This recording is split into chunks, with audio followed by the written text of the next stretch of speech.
olá para você que acompanha a rede social da Tribuna e também nosso canal no YouTube. A gente segue com as sabatinas com os candidatos dos municípios da capital fluminense, região metropolitana e leste fluminense. Hoje a gente fala do Rio de Janeiro.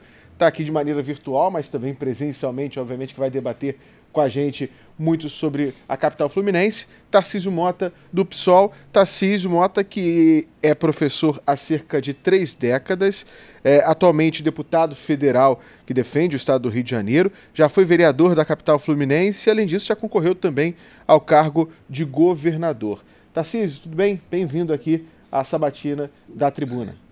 Muito obrigado, é sempre um prazer poder estar em espaços como esse, podendo dialogar com o nosso eleitor, apresentar as ideias em igualdade de condições com os demais candidatos. É sempre muito bom e muito útil para o eleitor carioca. Eu espero que a gente tenha uma boa conversa aqui hoje. Obrigado à Tribuna por esse convite. A gente lembra que todos os candidatos no qual o partido tenha representantes na Câmara dos Deputados em Brasília, esses candidatos foram convidados para participar desta sabatina. Agora, Tarcísio, eu sempre começo a sabatina primeiro explicando para o candidato e para o eleitor qual é a jornada, né? O candidato tem esse direito de falar essa jornada que trouxe o Tarcísio até aqui hoje para ser candidato à Prefeitura do Rio de Janeiro. Olha, eu comecei a minha militância na Pastoral da Juventude. Eu fui de grupo de jovens da Igreja Católica, em Petrópolis, que é a cidade que eu nasci. E ali, a partir da Pastoral da Juventude, eu decidi que precisava dedicar a minha vida a mudar o mundo, né? Senhor, dai fome a quem tem, dai pão a quem tem fome, fome de justiça a quem tem pão. Essa ideia de não estar indiferente às injustiças me levou a não só atuar na Pastoral da Juventude, como decidir ser professor de História. Então eu vim ao Rio de Janeiro e a Niterói, especificamente, quando fui fazer História na Universidade Federal Fluminense, porque desejei, sonhei ser professor de História, mas um professor de História sempre muito engajado nas causas da melhoria da vida das pessoas, na defesa da educação. Me tornei dirigente sindical no CEP, Sindicato Estadual dos Profissionais da Educação. Depois fui aprovado no concurso público do Colégio Pedro II, portanto me tornei professor de uma instituição federal de ensino de excelência. Ali também pude lutar e perceber quais são os grandes desafios da educação numa experiência de educação de qualidade. E isso tudo me fez também, me filiei ao PT nos anos 90, me desfiliei do PT ali nos anos mais ou menos 1998, e depois fiz parte do processo de formação do PSOL, o partido que eu estou até hoje, né? Sou fundador do Partido Socialismo e Liberdade, por acreditar que a gente precisa ter uma saída de esquerda para a sociedade, para o mundo, para o Brasil e para a cidade. Nesse meio do caminho, trabalhando na formação política e a partir do PSOL, fui candidato a governador, fui candidato a vereador, fui o vereador mais votado da cidade em 2020 e depois deputado federal. E exerço o mandato de deputado federal hoje em Brasília, e me dediquei agora a olhar para a cidade do Rio de Janeiro e me candidatar a prefeito dessa cidade do Rio de Janeiro. Essa é a jornada que me trouxe até aqui. Dentro dessa sua jornada, como o senhor explicou agora há pouco, obviamente a militância é para a esquerda pelo lado do PSOL. E, obviamente, o PSOL tem uma ideologia de uma participação popular. E dentro do seu plano de governo tem um desses temas, né? Democracia e participação popular, como promete fazer essa democracia dentro da cidade. Explica um pouco para a gente. Olha, a gente diz que nossa proposta de governo não é apenas com propostas de conteúdo inovador, mas também na forma precisa ser inovador. Nós, da esquerda, acreditamos de que o nosso papel não é conquistar o poder para exercer o poder a partir das nossas pessoas e dos nossos grupos. A esquerda, de verdade, quando ela chega ao poder, é para distribuir o poder ao povo, é para empoderar o povo. Nesse ponto de vista, a gente acredita na questão das participações, seja da questão da criação de uma conferência carioca, onde a gente mobiliza a sociedade para definir as prioridades que devem ter o orçamento público, então um mecanismo de orçamento participativo, seja a questão dos conselhos de moradores, em cada uma das regiões administrativas da cidade do Rio de Janeiro, ter um conselho de morador que também discute e demanda ao poder público as necessidades de cada bairro, de cada localidade, seja nos conselhos de políticas públicas, alguns que já existem. O Conselho da Criança e Adolescente, o Conselho Municipal de Meio Ambiente, o Conselho Municipal de Educação, o Conselho Municipal de Políticas Culturais, o Conselho Municipal de Saúde. Esses conselhos precisam ser empoderados e precisa ser dado a eles a capacidade de indicarem para o poder público por onde nós devemos caminhar. São experiências como essa, de participação direta, de incentivo à participação direta do cidadão e dos movimentos sociais, que podem transformar, revolucionar a forma como nossa sociedade é administrada.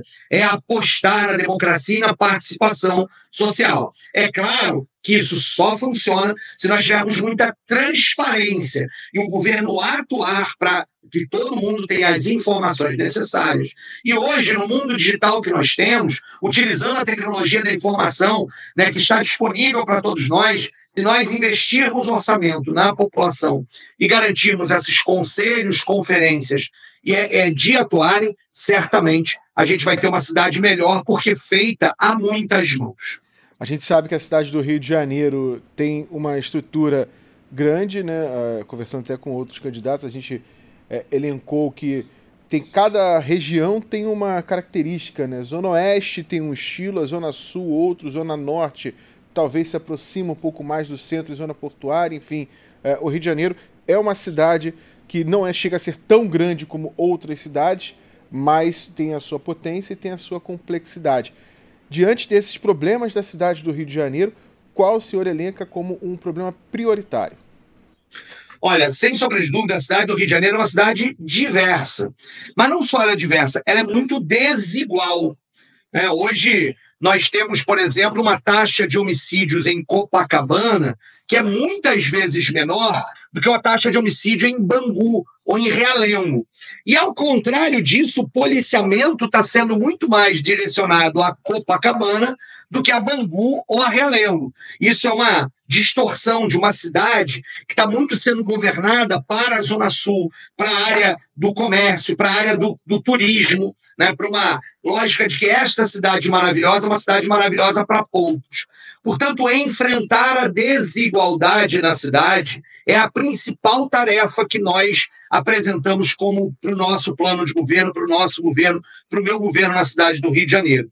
Reduzir as distâncias sociais e geográficas, entendendo que o morador de Campo Grande, de Santa Cruz, do Cesarão, tem tanto direito quanto o morador da Gávea, do Leblon, do Jardim Botânico. E isso significa que lá no Cesarão, em Santa Cruz, onde faltam mais ônibus de internos dos bairros para garantir que a pessoa chegue até os transportes de alta capacidade, é lá que o investimento tem que ser maior.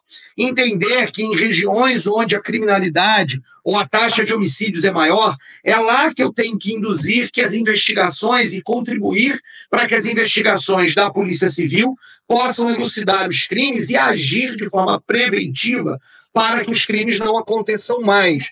É olhar para os lugares onde o desemprego é maior e conseguir ali provocar o estímulo a atividades de cultura que possam gerar emprego e renda. É olhar para a zona oeste da cidade e dizer que lá nós vamos implantar o complexo econômico industrial da saúde, que é que gera emprego, renda, inovação, tecnologia, e vai gerar emprego, sobretudo na zona oeste, e um emprego de qualidade. Não é como a gente agora está vendo, inclusive um estudo divulgado hoje, que mostra que a Ternium, a antiga TKCSA, uma siderúrgica colocada em Santa Cruz, não só não levou emprego, renda e qualidade de vida, como está piorando a qualidade do ar da cidade toda, mas sobretudo na Zona Oeste. Então as nossas prioridades ao reduzir distâncias geográficas e distâncias sociais é também olhar muito dedicadamente para cada região da cidade, para que a gente possa conhecer cada uma dessas regiões e agir sobre elas. E, claro, a Zona Norte do Rio de Janeiro é parte da chave dessa situação, porque ali na Zona Norte, onde nós já temos mais infraestrutura, não precisa de mais, mas nós temos alguma infraestrutura, e lugares em que você pode garantir que mais pessoas morem com qualidade. No lugar de expandir territorialmente a cidade, garantir o adensamento, mais pessoas em territórios onde já há infraestrutura e garantindo que a cidade não pode faltar nesses locais com creche, clínicas da família, com escolas, com o transporte público e integrar a cidade. Eu fui vereador e discuti cada passo do plano diretor, que depois foi desrespeitado pelo atual prefeito Eduardo Paes. Ele jogou no lixo o debate da sociedade civil. E aí a gente não consegue não ver uma cidade que é planejada a partir dos princípios da democracia, da justiça social, do enfrentamento à desigualdade. Também não víamos isso no governo do Crivella, que é a turma do Ramagem que quer voltar ao poder, que, pelo contrário, dizia que ia cuidar das pessoas, mas só cuidava dos seus turminhos, dos guardiõezinhos lá do Crivella. O que a gente está dizendo para as pessoas é que não existem só esses dois caminhos. Um caminho que aposta na ganância do mercado como solução de tudo, ou um caminho do ódio, da intolerância, do caos administrativo. É possível ter um caminho da democracia e da participação que olha para cada bairro, define a política pública e implementa a política pública com participação e respeito a todos. Um dos grandes problemas, Tarcísio, da cidade do Rio de Janeiro é a mobilidade urbana. Dentro do seu plano de governo, o senhor pretende integrar os diversos meios de transporte com o programa Rio Sob Trilhos. E também queria saber a sua opinião sobre a implementação da tarifa zero na capital fluminense. Qual é a sua avaliação de uma maneira geral dos transportes do Rio de Janeiro e esses projetos também que o senhor pretende implementar?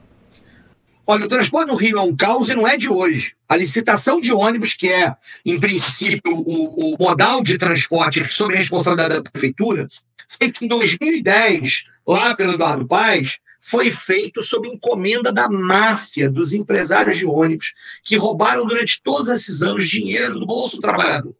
E essa máfia continua aí, com muito poder político, com muito. E por isso que a gente, toda vez que vê a prefeitura falar de transporte, a prefeitura só fala de transporte sobre ônibus. É o ônibus comum ou o BRT, seja ele qual for, ele é o interesse da máfia dos ônibus. Nunca se faz política para integrar o ônibus ao trilho do metrô e do trem, porque a máfia dos ônibus quer fazer com que as pessoas continuem reféns do transporte sobre rodas, desse transporte. E aí, o atual prefeito é um lacaio dessa máfia dos ônibus, sempre fez tudo o que eles quiseram. Agora mesmo, está fazendo o subsídio, que é dinheiro público que paga para as empresas de ônibus. Esse subsídio cresceu 300% em 2 anos, enquanto a quilometragem só subiu 49%. Ou seja, é muito dinheiro para o bolso da máfia e pouca qualidade para o cidadão. Portanto, nós não vamos resolver o problema do transporte do Rio de Janeiro se nós não fizermos 2 coisas ao mesmo tempo. Primeiro, romper com a máfia. É preciso romper com a máfia. Desde 2014 eu digo, eu tenho rabo de cavalo, mas não tenho rabo preso com empresário de ônibus. Enfrentei esses empresários de ônibus na CPI dos ônibus, vou continuar enfrentando. Quem tem rabo preso com eles é o Eduardo Paes. Quem nunca enfrentou esses empresários de ônibus é a turma da extrema-direita do Ramagem. Nós somos alternativa para isso. Segundo elemento, eu falo da questão da integração, exatamente por causa disso. É preciso que o prefeito, na sua autoridade, de maior autoridade da região metropolitana, contribua para melhorar o transporte do trem e do metrô, e que os ônibus levem os passageiros para o trem do metrô, que com mais qualidade conseguirão trazer as pessoas para o centro da cidade ou para os bairros com melhor qualidade. Ah, Tarcísio, você vai abandonar o BRT? Não. O BRT continua fazendo sentido. Mas hoje, do jeito que está, o transporte do trem péssimo, e aí as pessoas vão sair do trem para ir para o BRT vai superlotar e o trem vai falir. E o BRT não será capaz de conduzir a quantidade de pessoas que precisa. Isso já aconteceu. O Carioca sabe disso. Em 2012, quando o BRT da Transcarioca foi feito, nós dizíamos que ele ia colapsar muito rapidamente. Colapsou. E agora a cidade está endividada para resolver os problemas que o Eduardo Paes criou. E agora ele diz que ele resolveu os problemas que ele mesmo criou. Por fim, a última coisa, tarifa zero. Mais de 100 cidades no Brasil hoje já têm tarifa zero. Ônibus de graça, transporte gratuito.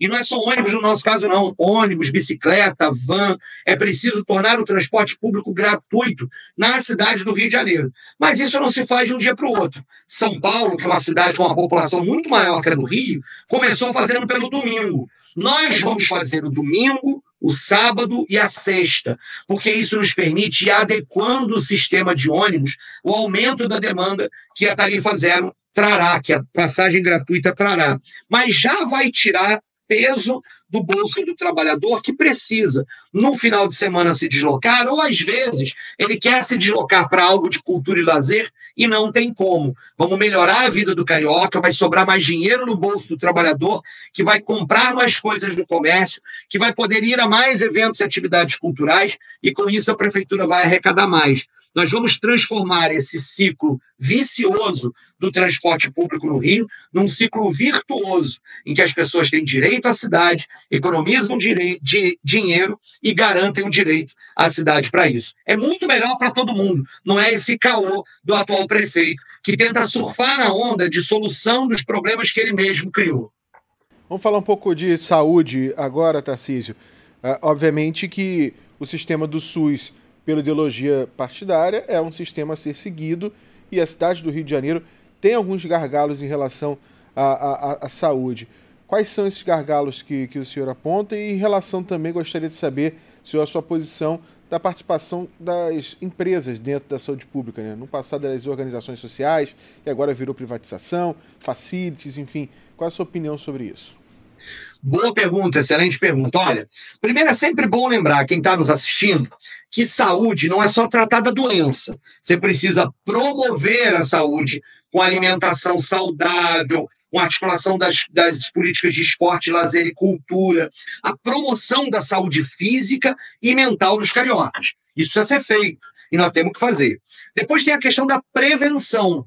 E a prevenção está muito articulada a duas coisas. A atenção primária, que é a questão do agente comunitário da saúde, que visita a casa de cada uma das pessoas, e também políticas importantes, como, por exemplo, o saneamento básico, que acaba prevenindo doenças, ou vacinação preventivas para evitar que as doenças se disseminem. Só quando esses dois mecanismos falham, a promoção e a prevenção, é que nós temos que ter o atendimento à doença, a cura para a doença e para os problemas de saúde. O nosso problema é que, como o Rio de Janeiro não investe nesses dois primeiros, o que acontece é que o sistema fica sobrecarregado depois. Então a gente tem que trabalhar em forma integrada, e é isso que o SUS preconiza, é isso que o SUS, o Sistema Único de Saúde, faz para a gente. Mas onde é que estão os gargalos?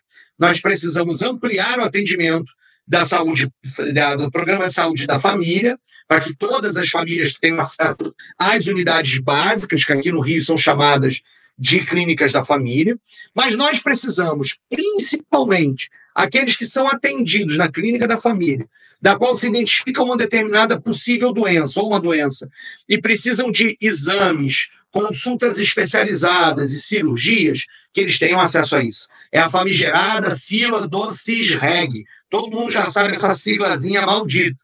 Mas a culpa não é da sigla, a culpa não é do sistema, a culpa é da falta de autoridade do prefeito para garantir médico e consulta para quem precisa. O prefeito é o gestor pleno do SUS, é ele que precisa articular todos os equipamentos de saúde na cidade para garantir que a população tenha atendimento. E aí a tua pergunta é tão feliz, porque qual é o problema?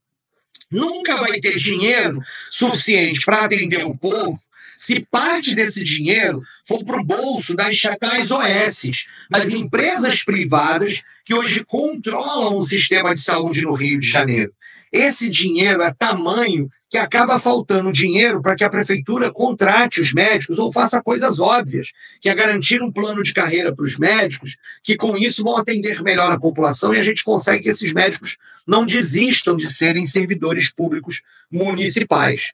A OS é um ralo por onde escoa o dinheiro público. É a cara dessa prefeitura do Eduardo Paes. E o Crivella, quando tentou enfrentar, foi desastroso. Não fez direito, porque fez de forma atabalhoada, sem saber como faz, pressionado por todos os lados, deu tudo errado. Portanto, nem a turma do Ramagem, nem a turma do Paes vão resolver o seu problema da fila do CISREG.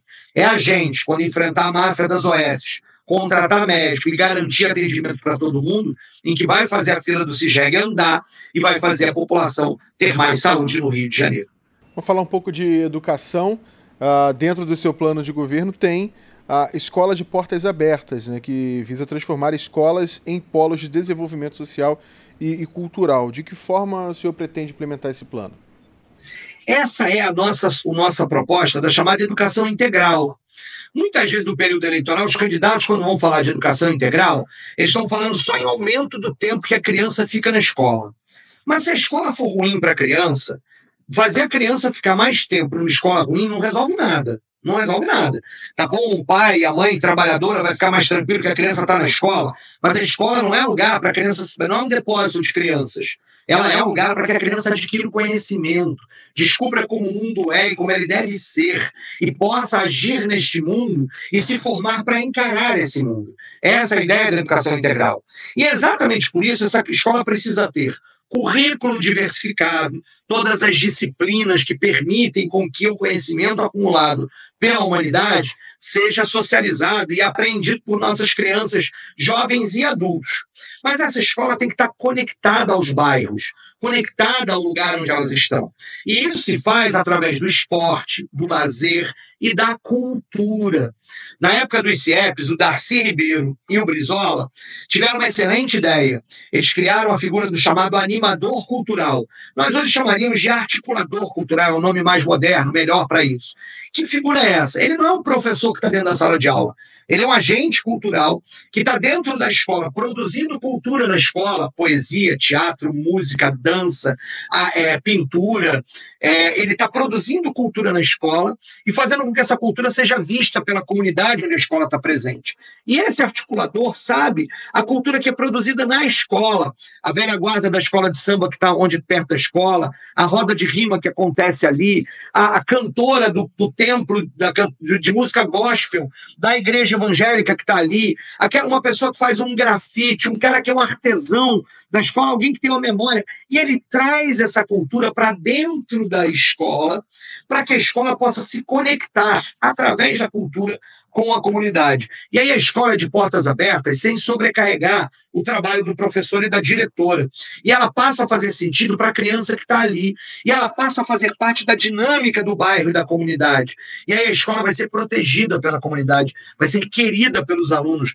A escola vai sentir orgulho de si mesma e a comunidade orgulho da própria escola. Isso é bom para todo mundo. O que a gente tem hoje é uma maquiagem. A escola pinta lá, a escola escreve 3 letrinhas, JET, bota um laboratório e obriga os professores a fazerem determinados projetos dentro daquele laboratório.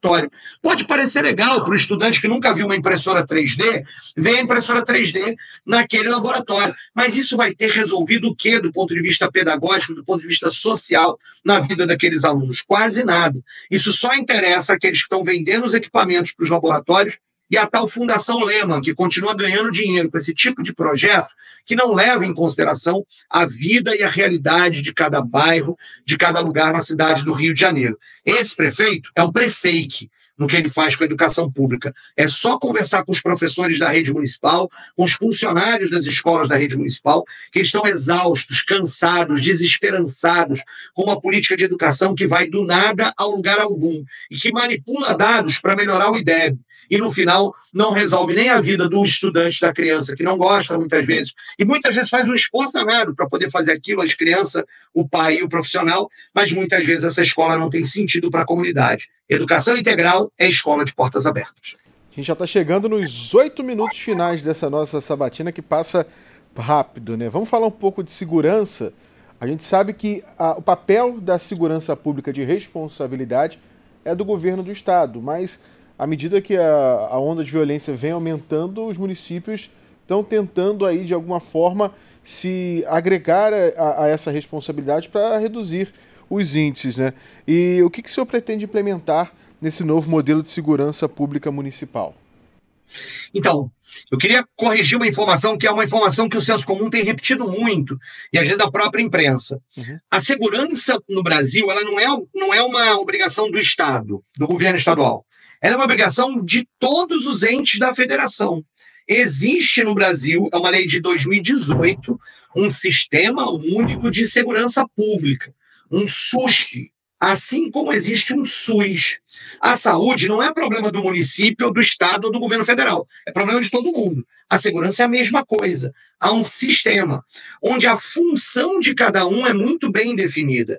A função do governo do estado, entre outras, é comandar as polícias ostensivas, a polícia militar e a polícia civil.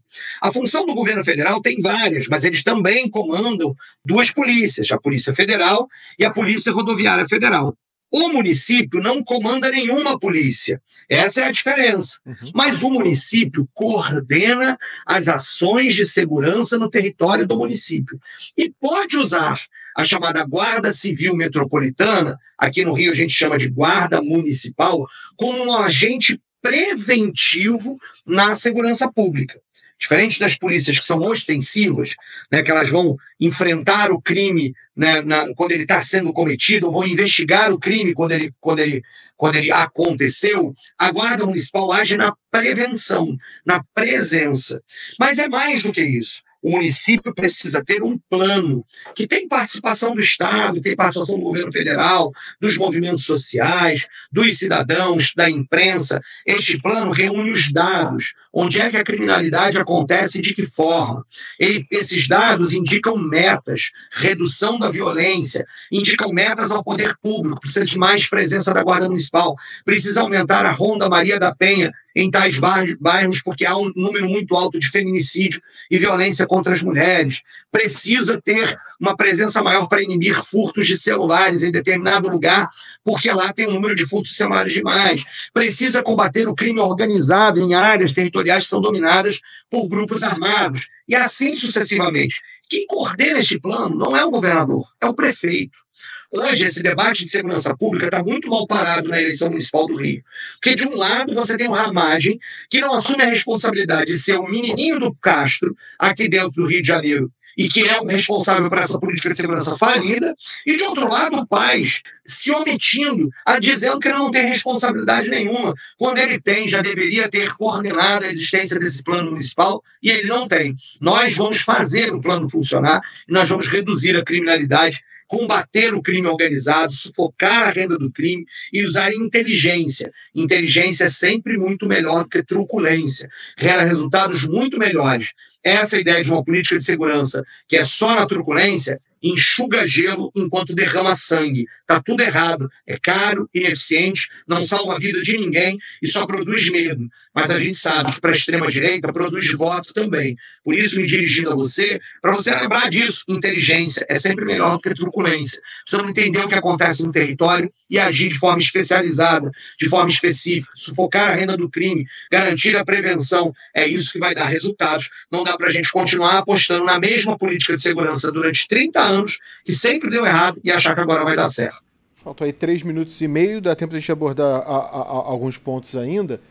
Primeiro, vamos falar em relação à assistência social no Rio de Janeiro. A gente tem principalmente centro da cidade, zona sul, também as áreas turísticas, muitos moradores de rua, pessoas passando fome. Que programas o senhor pretende implementar, caso seja eleito, para combater esse problema da cidade? Olha, o enfrentamento à fome é minha prioridade número 1. É inadmissível que no Rio de Janeiro hoje 500 mil pessoas passem fome. 500 mil de pessoas. 500 mil de pessoas. E a prefeitura gaste no seu orçamento só 2% em assistência social. E a prefeitura gaste hoje muito mais dinheiro em publicidade do que no programa de restaurantes populares. A prefeitura tem só 3 restaurantes populares. 3 restaurantes populares. Na cidade inteira, numa cidade do tamanho que o Rio de Janeiro. Nós vamos complementar o Bolsa Família. O Rio de Janeiro é a capital com o maior percentual de famílias no Bolsa Família. Isso tem que dizer alguma coisa pra gente. O Rio é uma cidade desigual, com fome, com miséria, com pobreza. Não é essa cidade fake news que o Eduardo Paes mostra na propaganda eleitoral. É uma cidade em que as pessoas estão passando fome, por isso precisa enfrentar essa história. Nós vamos complementar o Bolsa Família, vamos colocar 50 restaurantes populares funcionando na cidade e vamos ter uma rede de cozinhas comunitárias, feiras agroecológicas para atender a população do Rio de Janeiro e para enfrentar a fome. Quem tem fome tem pressa e precisa que a gente enfrente isso a partir da prefeitura. Agora, é claro, a fome não é o único elemento. Do ponto de vista da assistência social e das pessoas em situação de rua, é preciso ter moradia assistida, é preciso ter acolhimento, é preciso ter política de empregabilidade e renda, é preciso encarar esse desafio de frente. E eu sei que tem muitas assistentes, muitos e muitas assistentes sociais, servidores públicos, servidoras públicas no Rio de Janeiro, que dedicam sua vida a isso, mas têm sido desrespeitados ano após ano pela prefeitura, e nós vamos ampliar o número, né, de carreiras, vamos garantir servidores qualificados com plano de carreira e valorização para que chegou a perder o contato. Para que a gente possa enfrentar a fome e a desigualdade na cidade do Rio de Janeiro. A gente tem 1 minuto e 15 segundos e eu vou dar esse tempo para o senhor falar para o seu eleitor por que votar no Tarcísio Mota.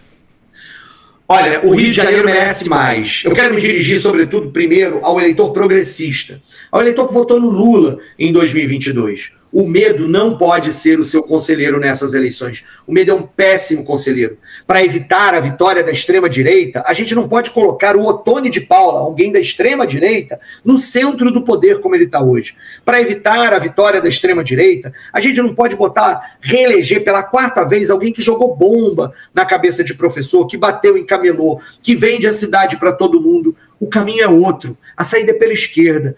O caminho é o da esperança, da democracia, da participação social, do enfrentamento ao crime organizado. Eu tenho muito orgulho de ser professor nessa cidade do Rio de Janeiro e de fazer da educação o coração do meu programa. Nós vamos enfrentar a fome e a desigualdade, melhorar a educação e, mais do que isso, preparar a cidade para a mudança do clima. O clima já mudou, não é algo de futuro. E esta cidade não está preparada. E Eduardo Paes, que só aposta no mercado, vai apostar mais uma vez em que a questão ambiental seja subordinada à questão de um desenvolvimento econômico que nos levou ao abismo. Sem falar no outro, no Ramagem, que é um negacionista. Portanto, você tem alternativa, você tem saída, e essa saída é 50 no dia 6 de outubro. Vamos botar um professor no segundo turno, vamos revolucionar essa cidade e garantir direitos para todo mundo. Muito obrigado a você que nos assistiu até aqui. Eu que agradeço a sua participação, Tarcísio, e a gente lembra que todos os candidatos no qual o partido tem representação na Câmara dos Deputados, esses candidatos foram convidados para participar desta sabatina. Fique ligado que até as eleições a gente vai ouvir candidatos das outras cidades, inclusive da sua, aqui região metropolitana, leste fluminense também. É só ficar ligado na tribuna. Até a próxima, gente. Tchau, tchau.